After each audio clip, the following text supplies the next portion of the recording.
Okay, members, it's 7:30 and we're ready to go. This is the evacuation announcement. Good evening and welcome to this meeting of Strategy, Finance and Policy Committee. Could I ask everyone to note the fire safety instructions, please? There are no fire drills planned for this evening. In the event of the fire alarm sounding, please leave the building via the nearest exit and make your way to the assembly point located in the market car park adjacent to the Civic Suite building. I would also remind you, please, to switch off your mobile phones and turn them to silent. Please note that the meeting will be live streamed where the proceedings are capable of repeated viewing. Members of the public can record this meeting, providing this does not disturb the meeting and can be done from the seats reserved for this purpose. Therefore, please raise your hand clearly if you intend to take photographs or film this evening. You can't hear? Can you hear me now? You right? Please ensure your microphone is switched on when speaking and you speak clearly into the microphone, which I clearly wasn't doing earlier. I'll acknowledge my mistake. Thank you. Once finished speaking, can you please switch off your microphone to avoid feedback noise? If you are seated in the public area of the chamber, it is likely that your image will be captured by the recording cameras and result in your image being part of the broadcast. If members are for any reason not present for the whole debate on an item, you should consider and seek advice as necessary on whether it be appropriate for you to vote on that item. Item 1, apologies for absence. Apologies for absence have been received from Councillors J. Mason, E. Mason and Councillor Lambourne. Are there any other apologies for absence? No. Okay. Substitute members. Welcome to Councillor Eves, who is substituting for Councillor John Mason, and Councillor Squires-Coleman, who is substituting for Councillor Elliot Mason, and Councillor Lisa Newport, who is substituting for Councillor Lambourne. Oh, members, sorry, I'll just a quick change. I forgot to welcome David Dickinson, our new Section 151 officer. Dan. Okay, you can't hear. I can hear myself. David Dickinson, our new Section 151 officer. Welcome, David. Item 2, non-members attending. Are there any non-members in attendance? No. Item 3, minutes of the meeting held on the 24th of September 2024. Members, are the minutes agreed, please? Yeah. Can you hear? Item 4, to receive declarations of interest. Are there any declarations of interest? Councillor Reeves?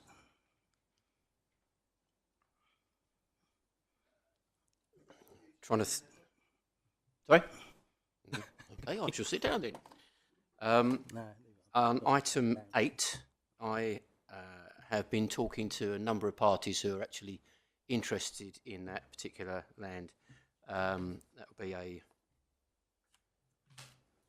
non-pecuniary. Can I call your attention to the fact that, Yeah, I mean, I may be loud, but I feel I'm going deaf. I can't hear any member speaking at the moment.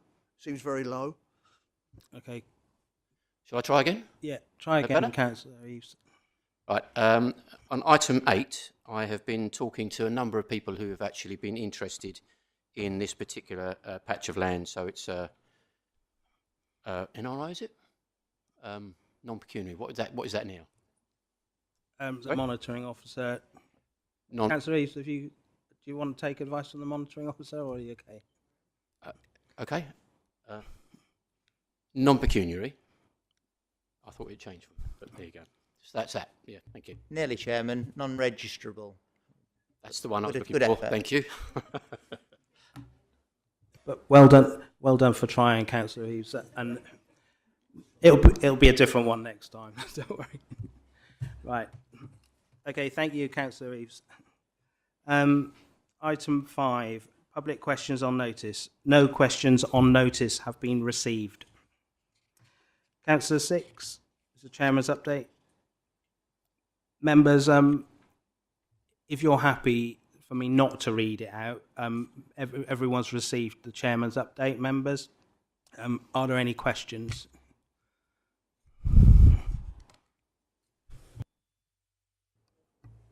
Councillor Wootton? Chairman, thank you. Oh, thank you very much. The system is interesting tonight. Look, they're observations as much as particularly questions, but 1.7, quite rightly, it's referenced the Freight House is a much valued asset within the heart of Rochford District. If it is so valued, we need it open. And the other observation is at our last meeting in September, quite rightly, a working group was set up to look into that asset. I think it's very disappointing that it took nearly 2 months, just a few days ago, to convene a meeting. So in terms of the informative part of your note, it's very helpful, but I've just expressed disappointment that it took 2 months from our last meeting to have to get a meeting, which then means that effectively this meeting is now bypassed and the next opportunity to talk about it is at our meeting in January. And I think time is of the essence. So it's an observation. Thank you, Chairman. Okay, thank you, Councillor Wootton. Okay, thanks. So if we move on to item 7, members, which is a 2024 Q2 budget monitoring. We will now consider the report of the Strategic Director of Finance, setting out the forecast, review and capital budget positions at the end of Q2 24-25. Mr. Dickinson, Ms. Turner, do you have anything to add to the report, please? Thank you, Chair. I was just going to cover the main points from the report. So this report covers the Q2, so the mid-year. To highlight the fact that there's an underspend of 1.3 million. The key areas where there are the underspends were 179,000 from across homelessness due to the utilisation of the homeless grant received in the year. There was 600,000 additional income from interest, and 294,000 from budget for food waste separation that has not progressed. The capital programme, a revised budget of 7.1 million was agreed, or has been set, and the forecast is for 4.9 million spend.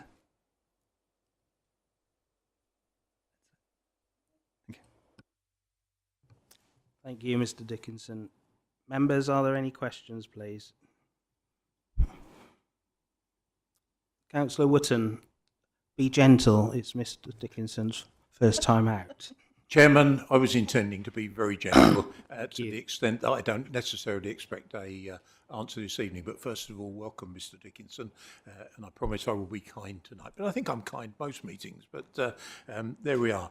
If we look at 3.2,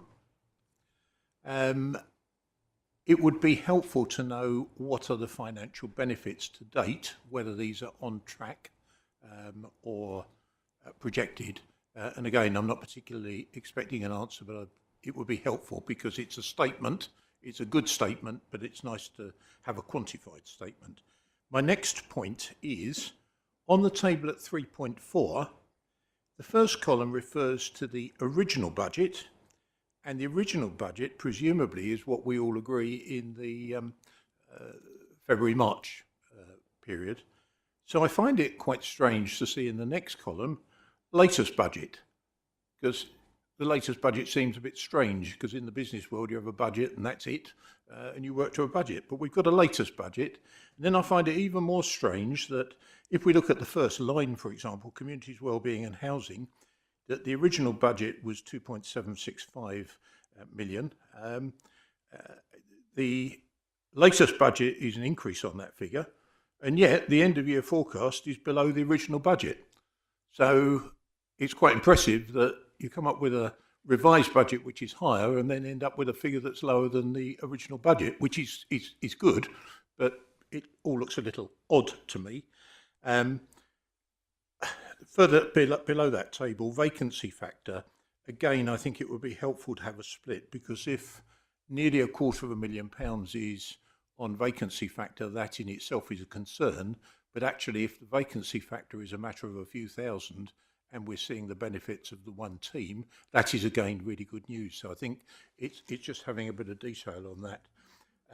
And also on page 7.3, 3 bullet points up from the bottom, again, it would be nice to see the split between Freight House and Mill Hall, are the premises, the leisure premises contract savings, due principally to the Freight House, the Mill Hall, or how's it split? So it's just a little bit of detail that sits around that. Chairman, I'm very appreciative of you letting me in, and I think you'll agree I've been reasonably kind tonight, haven't I? Thank you, Councillor Wootton. Mr Dickinson, did you want to come back on any of those points? Possibly the second one, if I could. Yeah, that is an anomaly which I'm going to look into. It's around movement from reserves, and there's a little bit of a control. It's not an issue, but a review of the controls around that, and bringing something back to committee to agree would be the normal approach for movement from reserves.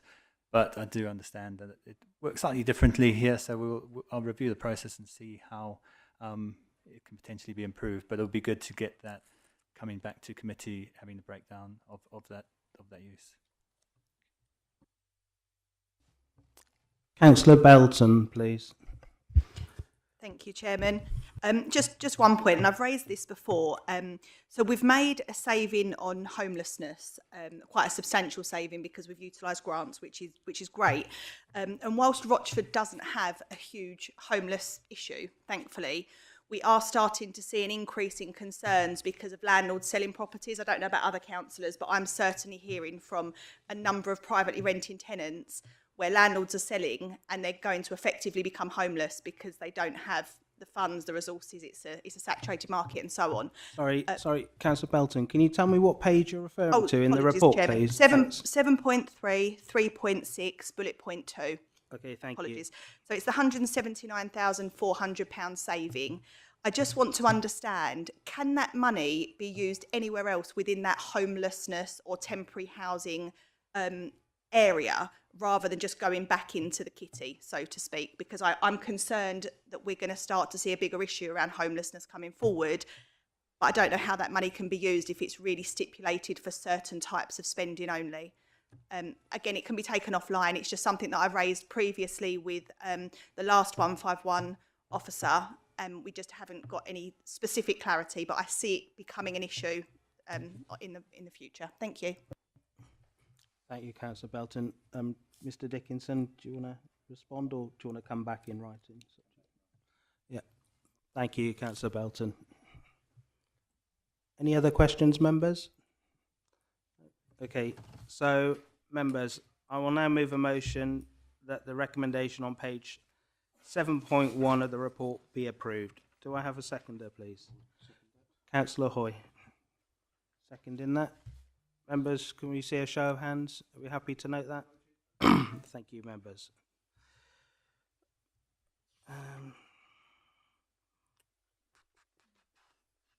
Okay, item 8, members. We're moving on to the land use at Bettswood in Hockley. We will now consider the report of the Director of Assets and Investments regarding the proposed use of land at Bettswood, Hockley, in connection with a local working dog training group. Ms Barnes and Mr Beard, do you have anything to add to the report, please? Yeah, thank you, Chairman, and good evening. A bit closer. Yeah, so this is a follow-up report to the one presented on the 24th of September to this committee. The report was deferred pending clarification or actions on 2 points. One point was seeking additional quotes for the work that was outlined in the original report, and the second one was issues regarding funding for the works. Updates on these issues are outlined in sections 2.1 and 2.2 of the report. 2.1 regarding a more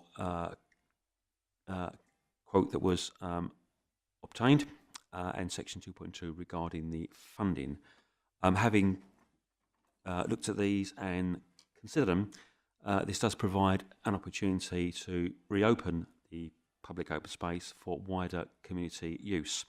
And the recommendation, as laid out in R1, is for the funding to be made available to carry out these works with an appropriate open space hire agreement for these groups wishing to have regular use of the space and open the, the public open space for wider community use. And happy to take any questions. Thank you. Okay, thanks, Mr. Beer. Thank you. Okay, so so this looks good that we're going to bring an open space back into use. So, members, are there any questions, please? Councillor Reeves. Thank you, Chair.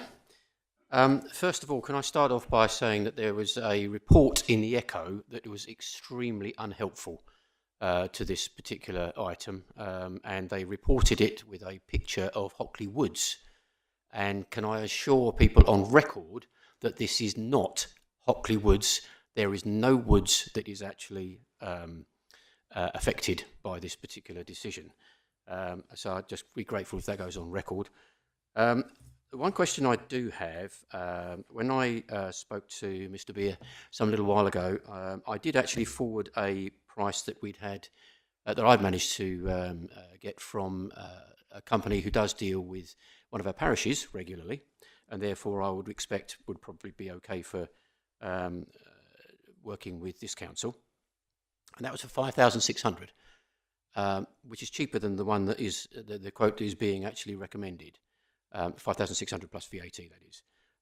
Can you explain why it is that we've gone for a more expensive quote, or was the company not suitable? Or if you could give me some explanation on that, I would appreciate it. Thank you, Councillor.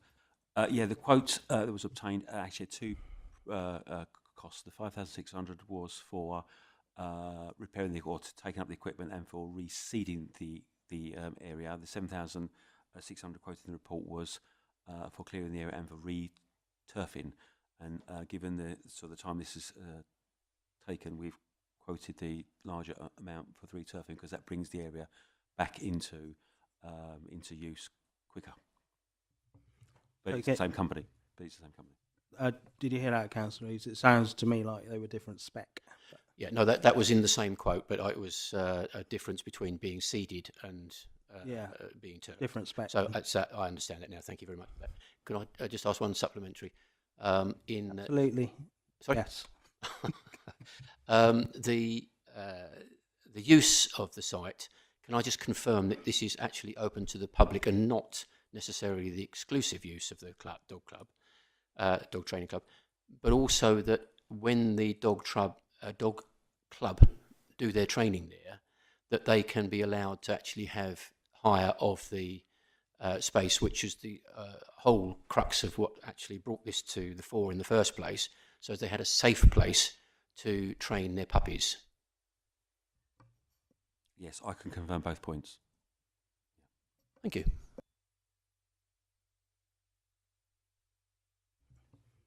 Councillor Ward, please. Thank you, Chairman. This is basically down to lack of familiarity in the area, because I notice in 1.2 it mentions about the play area. Now, I don't know if this is a play area that would have been for children, the same as there is in Grovewood and various other places within the district, but it says it hasn't been maintained and it was closed in 2018. Now, I'm trying to discern, is this a case that that play area will not be returned to its normal use, just confirmation, but it's now going to be used for the dog training area, and so that play area will never be brought back into use? Is that my understanding of the situation? So, Councillor Ward, I think reading the report, it's actually going to be returned to public open space. It's not dedicated dog training area, but Mr. Beer will confirm that it's available for use by hirers. I assume, Mr. Beer, can you just confirm that? Yes, I can confirm that it will be public open space open to all. To come back, when we talk of play area, I usually associate a play area that will have equipment on it. Does that mean that this will not have equipment on it, or will not have equipment put on it for the use of younger people? So, if I can just come back on that, Councillor Ward, we're currently looking at the place-based strategy. So sites like this may or may not be identified within that strategy. So that will come forward to committee later on. Does that help? Yeah. Thank you. Thank you.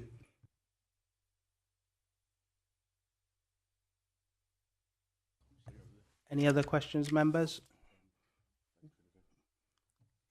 Councillor Reeves. If it helps, I can put a bit of history to it, in that in the 80s it was first created as a place base with equipment. That then got taken out as a result of local opposition, and latterly it was reinstated but fell into disrepair, and so the decision was to take it out on safety grounds. And after that time, then it just was left to be overgrown. That was the situation when I got involved. Hope that Thank helps. you, Councillor Reeves, for picking up on that bit of history. Right, members, if I can move the motion at page 8.1, that the recommendation at page 8.1 of the report be approved. Do I have a seconder, please? I'm happy to second that, Chair. Councillor Hoyt. Members, we will now vote on the recommendation that funds are allocated from within the council budget to carry out the required works at the seasonal appropriate time based on the revised quote of £7,900 plus VAT, allowing the space to be available to the wider community and the ability to agree open space hire agreement. All those in favour, please, members? Okay, so that's unanimous. Thank you, members. So, members, we'll now move on to item 9, which is the budget setting timetable and process. We will now consider the report of the Strategic Director Finance setting out the Council's 2025-26 budget setting timetable, the proposed approach and member obligations to agree a budget by the 11th of March 2025. Mr. Dickinson, do you have anything to add to the report, please? Just to add that this report would normally come in around July, so we're probably halfway through the process already, and we've had a number of stages have already taken place, but the main date to reference, as you referenced earlier, was the 11th of March. That's when everything has to be agreed, and this report just provides an outline of the engagement that will take place between now and the committee where the budget will be agreed. Thank you, Mr. Dickinson. Members, are there any questions, please? No questions? Okay. Members, I will now move a motion that recommendation at page 9.1 of the report be approved. Do I have a seconder? Thank you, Councillor Hoy. Members, we will now vote on the recommendation that the committee approves the proposed arrangements for the budget setting process as set out in the report. All those in favour, members? That's unanimous. Thank you, members.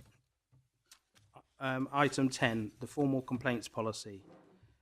We will now consider the report of the Director of Customer and Data Insight seeking approval of a corporate complaints policy for the Council to conform to best practice as outlined by the Local Government and Social Care Ombudsman. Ms Meek, do you have anything to add to the report, please? Thank you, Chair. Nothing to add. That pretty much sums it up, but happy to take any questions. Thank you. Members, are there any questions, please? Councillor Belton. Thank you. It's more of just a point, if I may. Firstly, thank you for the members' briefing session that we had on this, because it was helpful to get into the detail of it, because it could be bit onerous during a council meeting.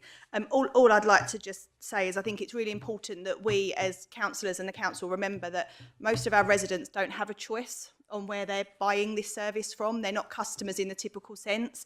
So it's really important that we all do the best to provide super customer service, because they don't have a choice of using someone else for their planning applications, for their waste and so on and so forth. So I think seeing an updated policy is great, and I hope that we can work to it and take on some of the feedback that was given during the members' briefing cross-party about kind of those KPIs and feeding back to us so that we can understand what's going on. But overall, I think it's a positive step. Thank you. Thank you, Councillor Belton. I think it's also important to recognise we get a lot of compliments as well, which I think we're proud of. Members, I will now move a motion that the recommendation at page 10.1 of the report be approved. Do I have a seconder? I'm happy to second, Chair. Members, we will now vote on the recommendation to agree the draft corporate complaints policy as set out at Appendix 1. All those in favour, please, members. Okay, members, that's unanimous. Thank you. We now move on to item 11, the review and development of policies and strategies. We will now consider the report of the Director of Policy and Transformation, providing an overview of the findings from the policy and strategy audit undertaken during summer 2024. Mr. Campbell, Ms. Nicholson, do you have anything to add to the report? I will hand over straight away to Sam Nicholson, who has written the report very well. Thank you. Thank you. Can you hear me okay?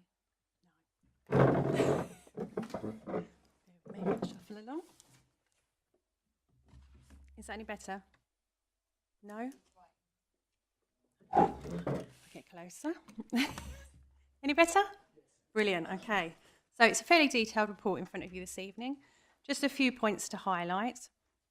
The policy and strategy audit was undertaken in the summer, but the report primarily focuses on the policy framework. Strategies will come back later in the new year, as explained in the report. For clarity, I've included the Council's definitions of policies and strategies, just so we can be clear on what the two documents are. The report highlights the policies that are not covered by the review and the reasons for this, so just keep that in mind when you're looking at the figures. The figures relate to what was available at the time of publishing the agenda. I won't go through them because they're quite clear in the report. And since the last report on the framework, we now have the new corporate plan. So again, keep that in mind when you're looking at the next steps. Happy to take any questions you might have. Okay, members, are there any questions, please? No questions, members? Okay. So, members, I will now move a motion that recommendation at page 10.1 of the report be approved. Do I have a seconder? Councillor Stuart Wilson. You beat Councillor Hoy to it. Members, we'll now vote on the recommendation, please, to agree the draft corporate complaints policy as set out at Appendix 1. All of those in favour, please. No, we've got to vote on it. Thank you. Oh, sorry, my mistake. I was reading the wrong page. My error again. Sorry. I'm going to do this bit again. To get. Sorry, you've got a second. Members, I will now move a motion that recommendation of page 11.1 of the report be approved. Do I have a seconder? Councillor Wilson, Stuart Wilson. Members, we'll now vote on the recommendation that the committee notes the work undertaken to date and agrees the proposed next steps to further develop the Council's policy and strategy framework as set out in the report. All those in favour, please, members. No, it's to agree the next step still. You've got to agree. Right, did we get that? Did we get that? Yeah, unanimous. Thank you, members. Right, we move on to item 12, which is the committee work plan. We will now consider the report of the Director of Policy and Transformation setting out the work programme for the committee for the current municipal year. Mr. Campbell, do you have anything to add to the report, please? Thank you, Chairman. Before you this evening is the work plan for the upcoming year. There's nothing further to add apart from that it's taken from the corporate plan, so it flows through, and you can see all the reports that are coming to this committee up until the end of the year. Thank you, Chair. Thank you, Mr. Campbell. Members, are there any questions? Councillor Belton. Thank you. Again, more of a point, Chairman. If I'm not mistaken, this is the first time the work plans come before this committee. So whilst I'm comfortable with what's on there for January and March, obviously it's a bit of a shame because we've had no kind of direction as to what the committee's been able to do this year. But I welcome it coming forward now, and I just wanted confirmation that the work plan will then remain in place for the next municipal year. So we'll have one for the immediate meeting following March, and we won't have a gap in the diary where we're not sure what's coming forward. Mr. Campbell. I can confirm, Chair, that that is the intention, yes. Thank you. Any other questions, members? Okay, so Members, I'll now move a recommendation.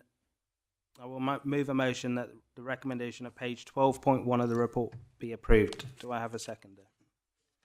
Oh, sorry. Yep, Councillor Reeves. Thank you, Chair. We've got lead officer on financial output as being Tim Willis, who I believe is no longer employed. Just a point of note, that's all. Okay, thank you, Councillor Reeves. Thank you. Pardon? Yeah, that was previous meetings, Councillor Reeves. It's all right. Thank you, Councillor Belton. Okay. No, he was just exercising. Right. So, right, we'll go back to the. I'll just move the motion again that the recommendation at page 12.1 of the report be approved. To have a seconder. Councillor Hoyt. Members, we will now vote on the recommendation that the committee approves its current work programme as per Appendix 1. All of those in favour, please. That's unanimous, members. Thank you. Right, okay. Okay, members, there's a change to the programming tonight. So the next item on the agenda is to consider excluding the press and public from the meeting for items relating to Finchfield Trust and South Street business case. Because obviously we're all about open transparency, I've considered further the report on the Finchfield Trust, and having consulted with the monitoring officer, it is not considered that the report contains any specific exempt information as prescribed in the relevant legislation and the Council's access to information procedure rules. Sorry, it's a bit of a mouthful, this. And that the public interest in maintaining any exemption would be outweighed by the public interest in disclosing it. I therefore propose that we do not exclude the press and public during consideration of the report on the Finchfield Trust.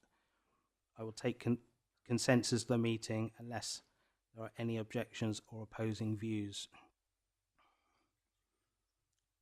Councillor Wootton. Chairman, specifically in relation to 14, I totally agree with you. And that was a point I was going to make in relation to 14 and 15. Where 15 is concerned, certainly there is an awful lot of sensitive data in there.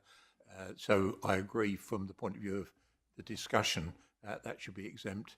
My question really is whether or not on 15, it would be right and proper in the interest of transparency and openness to at least have the recommendations in open forum, because in themselves they don't contain any sensitive data, but clearly I'm sure you'll be guided by the monitoring officer on that. Thank you. Mr. Birkinshaw, are you able to guide us on that?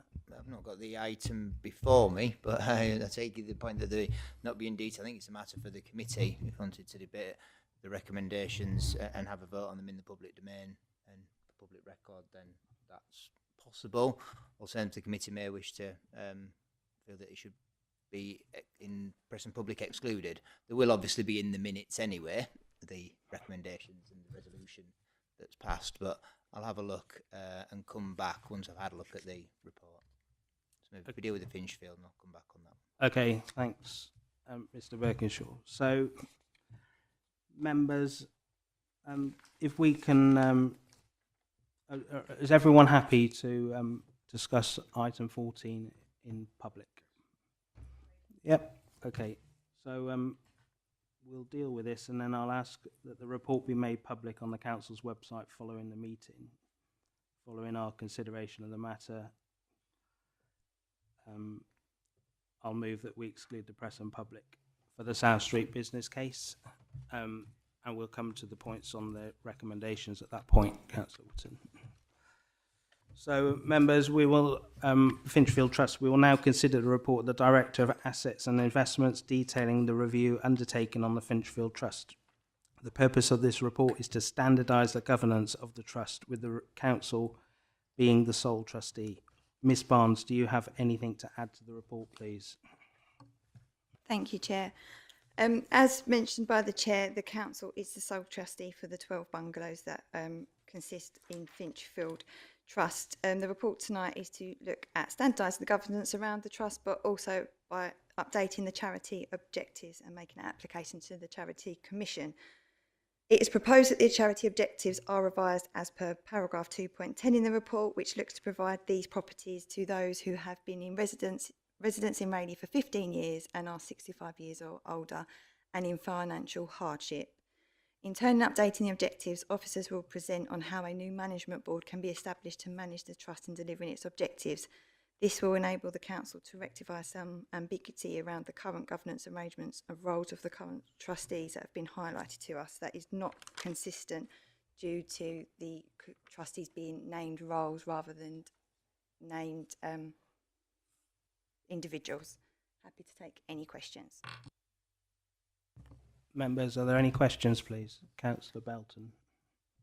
Thank you, Chair. Thank you, Phoebe. So up until May, I was a trustee of Finchfield, so I just want to make that clear. So I've got 12 months of experience working with the Trust. Some of the report, so the charity objects that you've just outlined there, fully support, was certainly in favour of them throughout the year because I think they're modernising and they're making sure the properties are accessible and could be rented out as soon as possible so that they don't sit empty.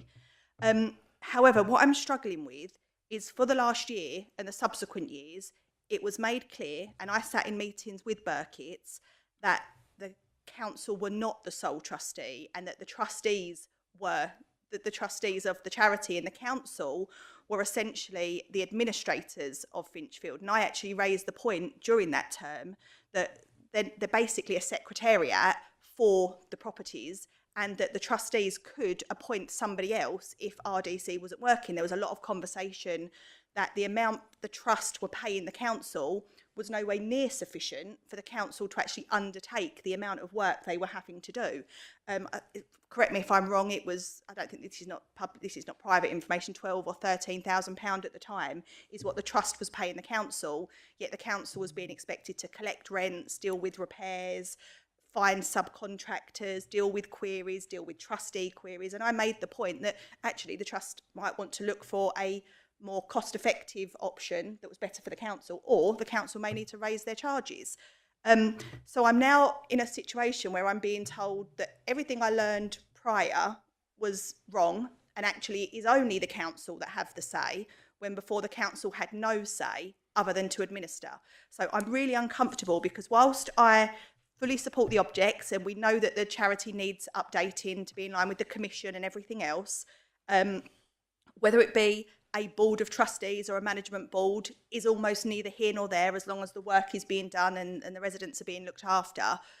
But I do have an issue with the fact that for a year, solidly, I was told that the council were the administrators and the trustee were the trustees. And I was one of those and told I was financially liable should something go wrong. And I'm trustee of other charities, so understand that responsibility. I do agree there needs to be continuity. This 1 year in, 1 year out is a nonsense. It's not helpful for anybody, and it made it very difficult for the trust and the trustees to get any action on anything because it was a constant revolving door.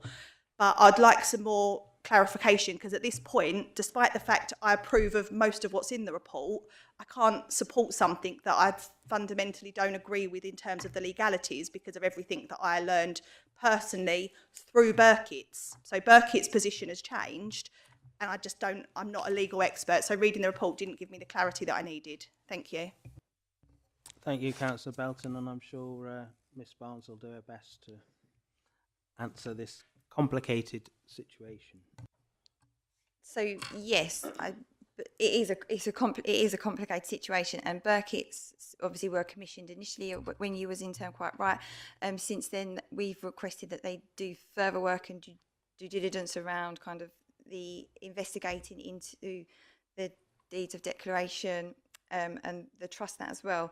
And in light of that, because of their further work around, they'd established that there was 2 charitable trusts set up. One was around the conveyance, one was holding the properties.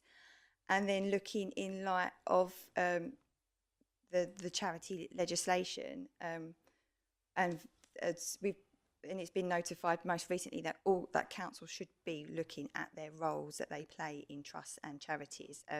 So, in light of that as well, Burkitt's advice on the evidence that they've seen and applying to the Charity Commission for further information has made them evidence that they believe that the council is the sole trustee and that the council never relinquished its sole trustee status to the management committee which has been formed. So in the past, there's a precedent that's been set that the management committee that has been established has been set up with trustees, and yes, on the Charity Commission there are named roles and named individuals who are trustees, but the council never, as said, relinquished its trustee status. We have a separate trust, which is obviously not on the agenda tonight, but that the council in that role is the custodian, so it's a separate matter. So, as I said, Burkitt's advice, with the latest advice, is attached as appendix to the report, which does highlight that the council is the sole trustee, and the recommendation is that in order to get the objectives updated by the Charity Commission would need to see a full council resolution, because the council being the sole trustee. So, based on that information from the Charity Commission, it's the council we need to have a full resolution from that enacts that we are the council is the sole trustee. Thank you, Miss Barnes. You did a very good job of that. Well, I think so. Councillor Belton. Thank you. Yeah, and I do appreciate this is really complicated and messy and predates Rochford District Council and Rayleigh Urban Council, so I recognise the complexities of it. The question I would ask is, as it stands, there are 5 trustees that believe they're the trustees of the charity of Finchfield. Some of them are Rochford District councillors, so may have had background information and will have had access to this report, whereas the other 3 trustees wouldn't have had access to this report. So my question is, has this been shared with them, and are they in support of it? Miss Barnes, thanks. Yes, I can confirm that all the trustees, so the ones that are councillors but also the ones that are not, have seen this report, and they have been supportive of it. As obviously last year we resolved to change the charity objects. Since all the information has come to light, we've kept all trustees on the management committee updated. We had the AGM today and I updated them that this report will be going tonight and then on to full council, and again all supportive of it. They recognise all the points that you've highlighted around the inconsistencies and that as well, so supportive of getting the governance right, because it's the most important thing for the residents in them 12 units. Thank you, Miss Barnes. Any other questions, members? Councillor Ian Wilson, thank you. Thank you, Chairman. This is a fairly simple question given what's set on before. It follows on from it, though. In point 2.13, we list 5 current trustees. The bit I don't understand, and maybe it's me, is it normal, or are we happy, that one of those trustees is a resident of Finchfield? It would seem to me that's not independent in any way, shape or form. Is it normal? Are we happy with it? That's the question. Thank you, Councillor Ian Wilson. Good question. Miss Barnes. Thank you. So that conflict has been raised. We manage that conflict of interest, so that individual cannot sit on votes around rent setting, etc., and that as well, anything that impacts that. But that's the whole purpose of bringing the update and changing the charity objectives. It gives the opportunity to reset and look at new trustees being appointed onto the management committee, which would then be able to set out if there's any conflict of interest. Someone couldn't be a trustee, so therefore a resident. I'm not saying that resident is a very good resident representative of those living in them, but yes, we are very much aware of the conflicts and wouldn't necessarily recommend that going forward. Thank you, Miss Barnes. Does that answer your question, Councillor Ian Wilson? Okay. Councillor Ward, please. Yes, thank you very much, Chairman. Like Councillor Belton, I was also a trustee for a year in 2012-2013, I believe. And much of what I'm reading is at total variance legally to what I was told then. I know things change, but realistically, the Charity Commission has actually registered those 5 trustees. So as far as I'm concerned, they are still the 5 trustees and not Rochford District Council at all. They are, as Councillor Belton has said, they are the Secretariat who manage for a fee, and that is it. And that has always been my understanding. Now, to suddenly want to change and take it over and manage it, as it seems to be, on a board of governors or however it wants to be set up, I'm not particularly comfortable with that, because I believe it will open a legal challenge, because it's at variance, in my opinion, to what was originally there and agreed. So I'm very uncomfortable. But one of the things that did come out in this report was the fact that there's no continuity. And I can understand that as well. But it was designed as a Rayleigh from the Urban District Council part of it, which is gone. But I actually believe there should be a distinct change in who the trustees should be. And I would like to put this to this committee, that I believe that the chair of Rayleigh Town Council should remain. I believe there should be 2 independent trustees. I mean, at this moment, there's Edmund Dray and Mike Davis, but as you say, Mike Davis may have an interest as a resident, and so may disqualify them or not, as the case may be. I don't know. But I believe that the chairperson of RDC and the vice chairperson should be replaced with the director of assets and the lead member for assets. Basically, trying to comply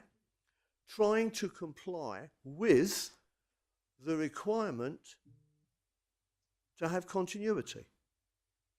Okay, thank you, Councillor Ward. And I'd just like to bring the monitoring officer in on this, if I can. Is that okay with you, Mr. Birkinshaw? I'm not sure on what. I'll defer to Phoebe, who'll be able to answer. I mean, my understanding is that some of the detail will come back, but that's what I think. Reading the report, but Phoebe perhaps can comment and I'll come back on that. Okay, so personally, I'm a little bit concerned about what Councillor Ward's just put forward and the legal implications of that. So So that's I think what Phoebe can come back so on Phoebe, to set out could the you- way forward. I don't think we're resolving that this evening, but yeah, Phoebe can. could you come back on clarify. that, Phoebe? So, as I said, the primary recommendation is to agree that to recommend to full council that as the sole trustee of the trust, that the council will apply to the Charity Commission, giving delegated authority to myself, to update the charity objectives. In turn, what that then allows us to do is then update the governing documents behind that, because we will be updating the declaration of trust, and then therefore we have the opportunity to update the governing documents around that. What the report is proposing, that the governance arrangements will be a form of a management committee, which will then come forward at a later date to agree what that management committee and what that, I've lost my words now, who will be on that management committee. So then members be able to have that input as sole trustees, how they see that management committee to be established to solve the issues around continuity and independency and that as well. So we need to take these in steps. We can't propose new governing documents until the Charity Commission has approved that the charity objects are updated, and therefore the declaration of trust is updated.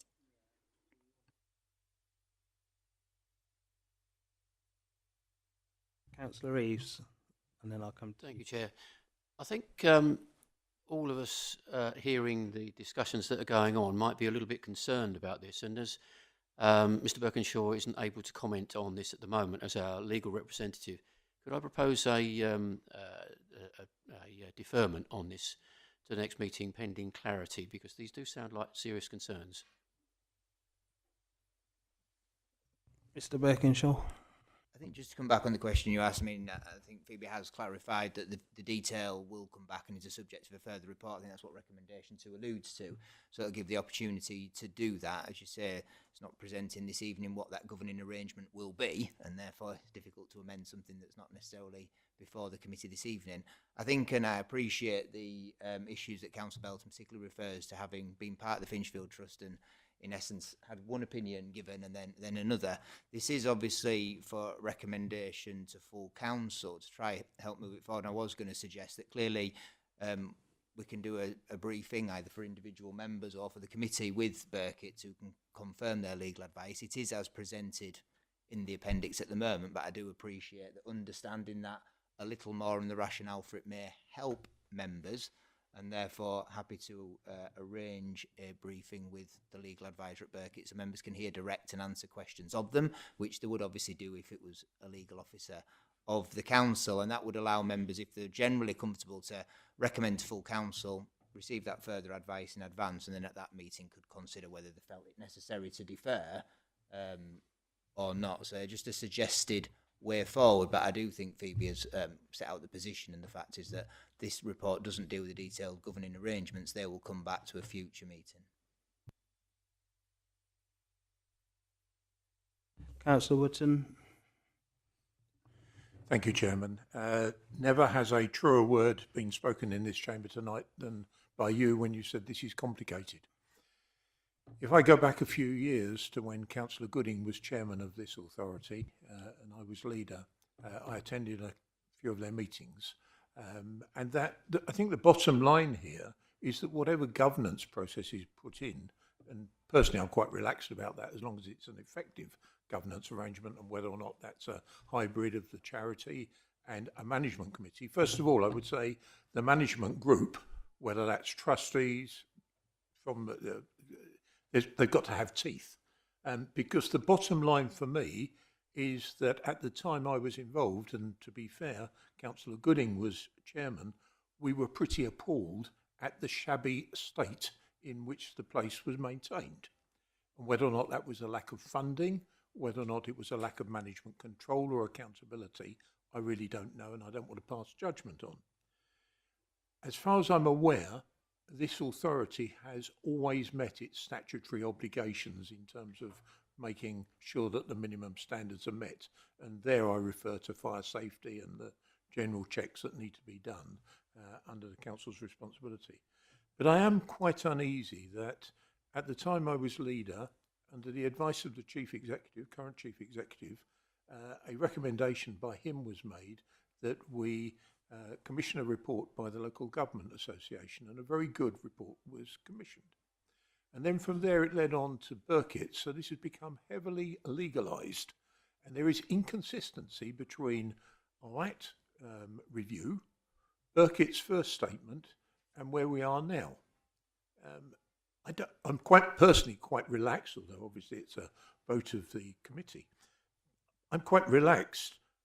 The bottom line for me is that we have a governance structure which is modern and meets the needs of both the council and the residents, and the management of those premises is maintained to a high standard, not a minimum or a basic system, but to a high standard for the comfort of all the residents there. So I welcome Councillor Eaves talking about a deferment, because I think, coming back to the word complicated, it's too complex and there's further work that needs to be done in understanding. It may not be work, it may be simply understanding in more detail and clarifying exactly what we all mean, because I think people have got different understanding of the management structure and how it will work in practice. And I would be reluctant to agree to something that then we say, oh dear, what a mistake we've made. So it's the confidence of that. Thank you, Chairman. Thank you, Councillor Wootton.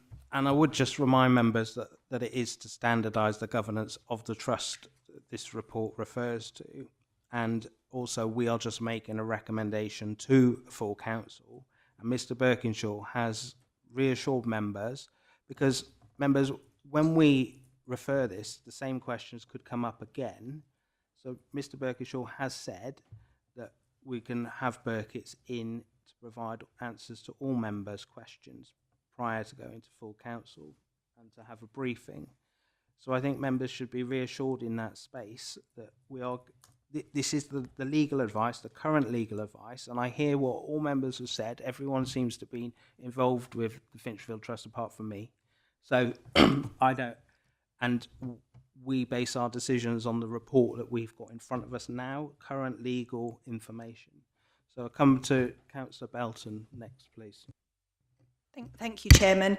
And yeah, I don't disagree regarding the deferment because I think, so I've got two questions and that will help me form a decision. Which full council are we planning to bring this forward at? Because if it's the next one, that still doesn't give an awful lot of time, especially given the time of year that it is for us to have an all members briefing, people to be available. But the second question, or the first question, whichever way you want it, this would have been an easier decision, I think, if we had the AGM minutes in front of us as well, so that we could see what was discussed today with the 5 trustees. I think you've said they're all in favour, but we don't know what the discussions were, what points were raised, and I think for us to be able to make a really conscientious decision, it would be really helpful if we had those AGM minutes. So whilst I'm minded that it's only being recommended to full council, will there be time between now and full council for us to potentially be presented with the facts from the AGM of the current trustees and to have that legal members briefing? Thank you. Thank you, Councillor Belton. Mr Birkinshaw, please. It will have been scheduled to go to the December meeting. Clearly that will be, if the committee resolves a briefing, be held in advance. That will be subject to that briefing having been held and arranged. If not, then it will obviously need to be deferred to the next council meeting. But obviously this committee's role is to recommend, then the scheduling of that we will deal with, but make sure that briefing takes place in advance. And obviously in the council report, then I think we could attach the AGM minutes as well, as obviously provide them following this meeting. So I think the options are the committee defers now and then it comes back and we go back round the circle, or the alternative option, which I'm proposing the committee could do, is to refer it on, try to deal with those further information and requests ahead of the council meeting, whenever it may be ready to go. Okay, that seems pragmatic to me. Councillor Ward? Yeah, thank you, Chairman. I would like to add to the pragmatic view that I believe, why do we need to rush it? Is there a necessity to rush it? Is there some imperative that we do this? I would prefer we actually get it right than rather rush it and be, you know, have the upsets afterwards. I would be more confident in knowing that, number one, the legal disparities, and which I think need to be clarified, and they seem to me quite large, those disparities between last time and this time, need to be clarified and understood. And I also feel it's very, very important we understand what the trustees said in their conversation today. I think that would be very, very useful to understand their mentality on the whole issue. I think it's very important we have all those facts in front of us to make a confident decision going forward. So I'm happy to be pragmatic, to allow this to come through mainly in the new year, when we have greater time to actually digest and it comes before us again. Thank you. Ms Barnes, could you add anything to that, please? Thank you, Chair. So probably just to address the point of why is it coming now, or if there's an urgency around it. This action has been actioned, as Councillor Wootton has highlighted, since there was the LGA review done, and then Burkitt's had got it revolved, as Councillor Belton has highlighted in her term. So it's been going on for a while, and we've been working with trustees and Burkitt's to get this right. The urgency, in a sense, is we have to make the application to the Charity Commission. They will take up to around 6 months to then even write back to us to confirm whether the objects have been updated. So in the meantime, we have to manage as we are. This takes a lot of resource, these 12 properties. We're trying to move forward. So my time, I've had the Director of Housing on this for 12 units, as well as the asset team and that. So we've put some interim mitigations in place. So we have upped the charge to the trust to pay for some of the assets team's time. We've put a lot of investment in a planned maintenance programme for the properties. But we need to, the decision, we need to get the right management of these 12 properties in place so that the time of the council staff and the trustees is not just solely on this. So we're not trying to rush it through, we're just trying to get the right motions in place to get things right, to free up the resource and deliver on everything else that we're also trying to deliver on, being conscious that the Charity Commission does drag their feet as much as HMRC does sometimes. So, Thank you, Ms Barnes. Councillor Hoy. Thank you, Chairman. I just want to add something as well. I know Councillor Belton will know this because I was in a meeting with her, which I was asked to attend by a former councillor and former chairman of this council, Jack Lawman, when he was on one of the trustees as chairman of this council, and he raised concerns with me about the structure of it, the short service time that trustees were serving, and also he had concerns about whether or not the legality of how it was operating. He was unsure, and then I also looked at it and, in a very small way, did wonder about whether or not the charity was operating properly. And that was probably a good year ago, I think, wasn't it, Councillor Belton? And I know, though, so from that point forward, before then, I know that our officers were looking at it, and after then, they were also looking at it. So this isn't, it looks like it's just come to this meeting, perhaps, Councillor Ward, but it's been going on for well over a year. The officers have been looking at it, Burkitt's have been looking at it, and I think they've done a really good job. It's one of these problems where something was inherited from another council, and then over the years, one of the problems has been the lack of corporate knowledge, if you like, that because of the swift turnover of councillors, there becomes another turnover, and people sort of change things, add things, and then it loses its way a bit. And I think that's what's happened here. And I think we at last have got to grips with it, or Ms Barnes has, with the officers and Burkitt's, and I think this is really good to get this on a straight and narrow path again in the right way. And I'd just like to thank the officers, Burkitt's, and also Councillor Norman and the current and former trustees for the work they've done. Thank you, Councillor Hoy. Councillor Belton.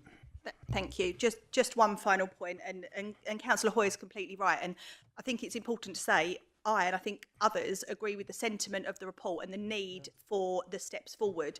For me, it's purely, I'm uncomfortable recommending these at this time because it's only 6 months ago that Burkitt's told me the opposite. So I just don't feel comfortable without having that chance to ask some questions. However, if the committee are minded to approve it and put it to full council, I have no issue with that because I trust that we're going to get the extra information that we need between now and then. I'm in an awkward situation where I was a trustee quite recently, and that's why I'm not comfortable with the recommendations. But if the committee are happy with that, that's absolutely fine.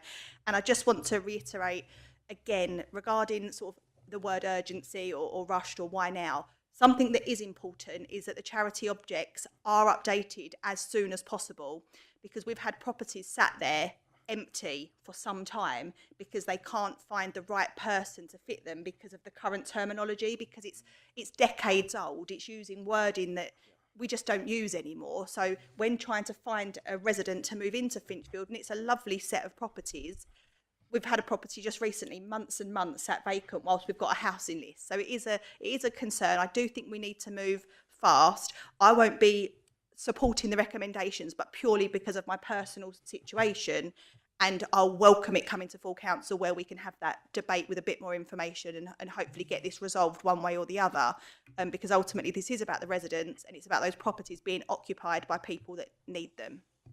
Thank you, Councillor Belton. Okay. Okay.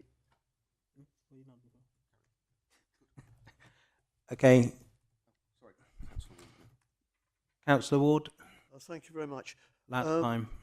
Would it be scheduled then, if I'm saying that, because I will not be supporting it myself, but would it be scheduled for the next, on the 17th of December?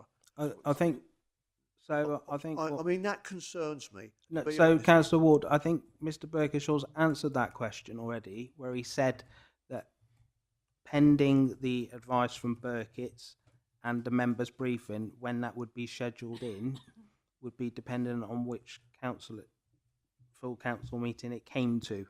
I'm sure that's what I heard Mr. Burkishaw say. Is that right? That's correct. He's nodding. Yep. Yep. Thank you. Okay, does that clarify that? Right. Councillor Wootton, last time for you as well. Chairman, I'm getting confused because I thought that there was a motion proposed by Councillor Eaves that we defer it. So I'm just a little bit confused as to where we are with Councillor Eaves's proposal, which makes it fairly clear cut, even though I acknowledge that we want to move ahead with it. Sorry, Councillor Eaves, do you want to come back in on that?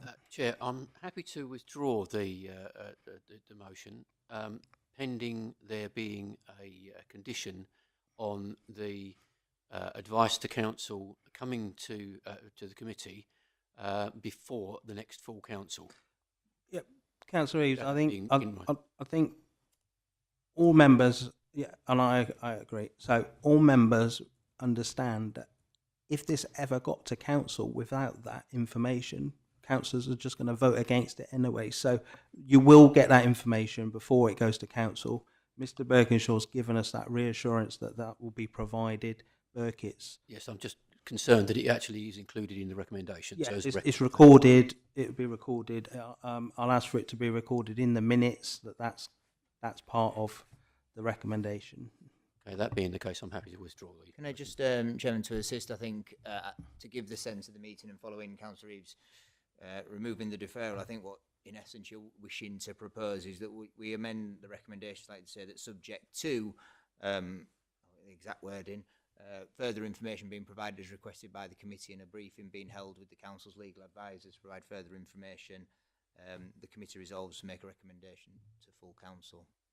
So it would be, we can obviously agree the wording of the minutes, but we can be clear that it will be subject to that further information being provided. Okay, members. So I'm gonna move the recommendations at page 14.1 of the report be approved. And do I have a seconder? I'll second that. Okay. So members, I'm just gonna put this in front, preface this with saying that these recommendations are subject to further information coming forward in a member briefing with further advice from Burkitt's. Is that okay? Yeah. Councillor Belton? Could you include that we get the minutes from the AGM? Could that be part? Is that okay, Phoebe? We can provide the minutes of the AGM, but they're not public documents, so we might just have to look at how they'll be appendices anyway, so you might not be able to specifically talk to what's in the minutes, but you'd have sight of their minutes. Okay, yeah, because it's just that bit around the clarification of the sole trustee. That's the bit that's concerning me. Okay, right. So members, we'll now vote on these recommendations. Are you happy, members, for me to take these en bloc? Yep. Yep. Okay. The committee resolves a recommendation to full council that the charity objectives for the Finchfield Trust are updated to the Charity Commission and the Director of Assets and Investments are delegations from the sole trustee, the council, to act on its behalf in submitting the revised objects of the charity to the Charity Commission and rectifying the entries on the charity register. 2, the committee resolves to recommend to full council that a new trust deed is drafted on the basis the council establishes a management board and remains sole trustee of the charity. All those in favour? Okay. And all those against? And all those abstaining? Thank you. Okay, that's carried, members. Okay, members, we're going to... Okay, I'm just going to go back to the what Councillor Wootton said about the recommendations for item 15. So, members, are we all happy that the recommendations are placed in the public domain? Can we, Mr. Birkinshaw, are you coming in there? Yeah, Chairman, just to say, I said I'd come back. I've looked at the recommendation. I think the advice still stands, so members obviously can move to exclude the press and public. But if they wish, can come back into public session to vote upon the recommendations. Is that...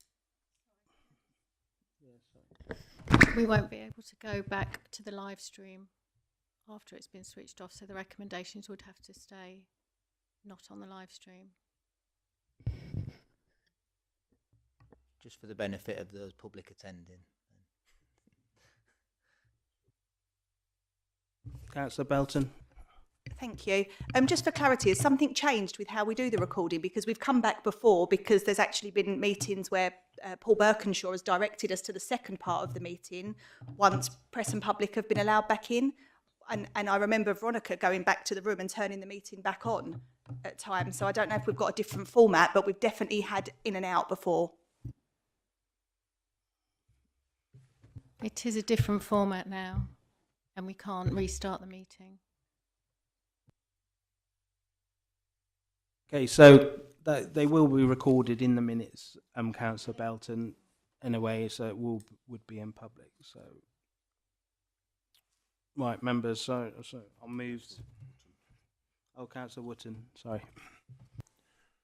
Chairman, if there is a change, and we advise there is, I think we ought to look at the technology that sits behind it, because there are a number of occasions when we do come back afterwards. So perhaps rather than being a master of the technology needs to be a master to us. Mr. Birkinshaw? We will do that, Chairman. Thank you. We'll do that. Okay. So, members, exemption of the press and public for item 15. We will now take a vote to agree that the press and public be excluded from the meeting for the remaining business on the grounds that exempt information as defined in paragraph 3 of part 1 of schedule 12A of the Local Government Act 1972 would be disclosed. We will